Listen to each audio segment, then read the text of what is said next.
अरे पता नहीं क्या करेगी ये लड़की। जीवन में कभी कुछ किया ही नहीं सिवाय पढ़ाई और घर के कामों के। इसकी शादी भी आसपास ही कहीं करवा दो, दूर जाकर इसका गुजारा कैसे होगा। निधि सुनती सबकी, समझती भी, लेकिन चुप करके रह जाती।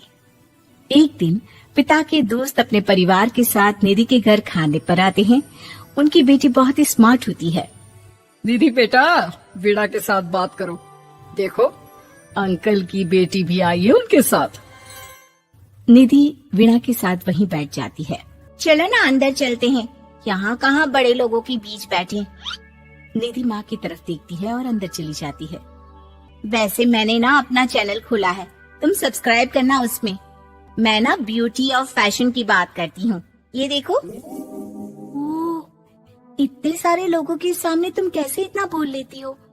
मुझे तो बहुत शर्म आती है। अरे शर्म कैसी? खैर, सीधी सादी सी निधि, उसकी शादी हो जाती है राकेश से। राकेश एक स्मार्ट लड़का था, उसे घूमना फिरना पसंद था, लेकिन निधि का शर्मिला व्यवहार वो समझ जाता है। अरे निधि, घर से बाहर क्यों नहीं निकलती? लोगों से मिला जुला करो, तभी तो पता चलेगा ना कि दुनिया कैसी है। क्या करना है पता करके? शादी से पहले पापा और अब आप। ठीक है ना, मुझे ज्यादा दुनियादारी में नहीं पड़ना। निधि की जिंदगी ठीक ठाक चल रही थी। उसके 2 लड़के होते हैं, दोनों को वो पढ़ाती लिखाती, उनका ख्याल रखती। निधि 25 साल हो गए शादी को, दोनों बच्चे सेटल हैं। हम लोगों ने शहर में 2 मकान भी ले लिए। दोनों की शादी खुद का पता ही नहीं चला कैसे उड़ गया। हाँ ये तो है, मैं खुश हूँ। जिम्मेदारियाँ आती रही, मैं निभाती रही, और क्या चाहिए। देखो मैंने सोचा है कि अब हम लोग अमेरिका जाकर रहेंगे। यहाँ की जिंदगी तो जी ली, वैसे मुझे वहाँ बहुत अच्छी नौकरी मिल रही है। मैं कैसे चलूंगी, मुझे वहाँ का कुछ नहीं पता। अब तो जानते हैं ना कि मैं घर से बाहर ही कम निकलती हूँ। अरे तो क्या हुआ, वहाँ भी घर में ही रहना है ना, मैं हूँ ना, नौकरी करूँगा। निधि मान जाती है और पति के साथ अमेरिका चली जाती है। माँ, तुम्हारी बहू को बच्चा होने वाला है, तो क्या तुम 2 महीने के लिए यहाँ आ सकती हो? मुझे तुम्हारी बहुत जरूरत है, मैं टिकट भेज देता हूँ। हाँ हाँ, ये तो बहुत खुशी की बात है। मेरा भी मन सबसे मिलने का कर रहा था, पर क्या माँ पर? अब मैं आऊंगी कैसे? पापा से बात करती हूँ। देखो माँ, प्लीज बहाना मत बनाना, तुम जानती हो ना इस वक्त में मैं किसी पर भरोसा नहीं कर सकता हूँ। निधि पति को सारी बात बताती है। क्या आप भी चलेंगे? निधि, आने जाने में बड़ा खर्च हो जाएगा, ऊपर से मुझे यहाँ छुट्टी नहीं मिलेगी। बहू पर वक्त ऐसा है कि तुमको तो जाना ही पड़ेगा।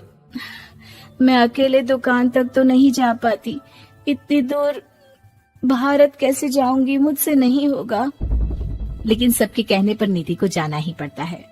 एयरपोर्ट में घबराई निधि एक मुसाफिर से कहती है, मैं ना भारत जा रही हूँ, दिल्ली जाने वाली फ्लाइट। सब मिलकर निधि की मदद करते हैं और फाइनली निधि भारत पहुंच जाती है, जहाँ बेटा उन्हें घर ले आता है। वाह माँ जी, यहाँ तो मैं भोपाल तक नहीं जा पाती, आप अमेरिका से आ गई। भाई चालाकी तो औरतों में होनी ही चाहिए, यहाँ हम बुद्धू के बुद्धू रह गए।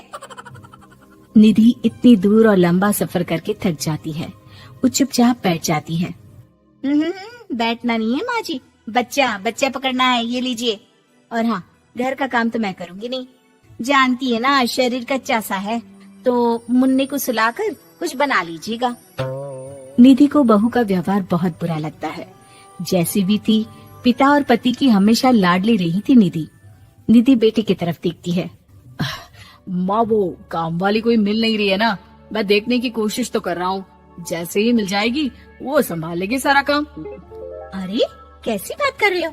जब पहले मैंने कहा था कि अमेरिका से इनके टिकट में जो पैसा खर्च कर रहे हो उतने में नौकरानी रख लो, तो नहीं, मेरी बात पर विश्वास नहीं था कि ना कोई मेरे बच्चे को अच्छे से नहीं संभालेगा। अब इनका भी खर्चा और नौकरानी का भी खर्चा, अरे ना जी ना, मैं नहीं संभाल सकती।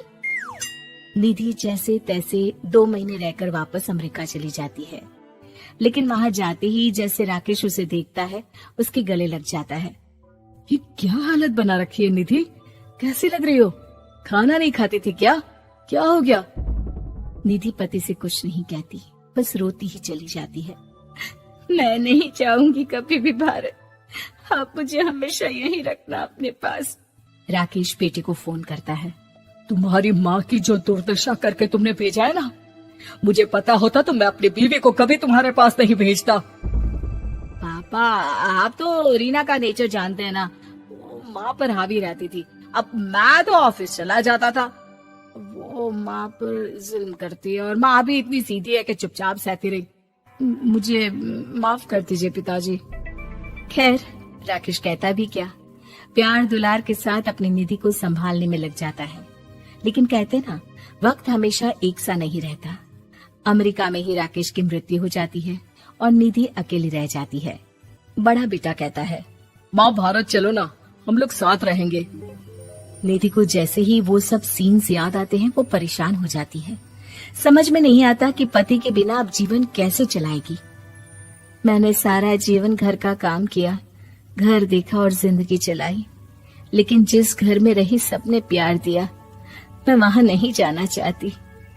तभी राकेश जिस कंपनी में काम करता था उसका मालिक निधि के घर आता है।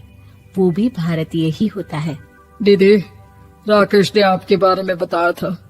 जब से आप भारत से लौटी थी उसे आपकी बहुत चिंता रहती थी, इसलिए उसने मुझसे कहा था कि कभी अगर वो ना रहे तो मैं आपको ये पैसे दे दूं। और हाँ, हम लोगों की कंपनी में आपके लिए नौकरी भी है। निधि पति के पैसे देखकर मन में तसल्ली करती है और नौकरी के लिए हाँ कर देती है। अरे पागल है क्या माँ, कैसे नौकरी करोगी? ये अमेरिका है, दिल्ली नहीं। वहाँ तो तुम घर से निकल भी नहीं पाती थी, यहाँ कैसे? मेरे पति, मेरे पिता मुझे खुश देखना चाहते थे। वो लोग जब तक थे मुझे किसी चीज के लिए ना फोर्स किया, ना कभी कमी होने दी। पर अब मुझे जीवन जीने के लिए घर से निकलना ही होगा। बेटा, तुम तो अगली फ्लाइट से भारत लौट जाओ, मैं यहीं खुश हूँ।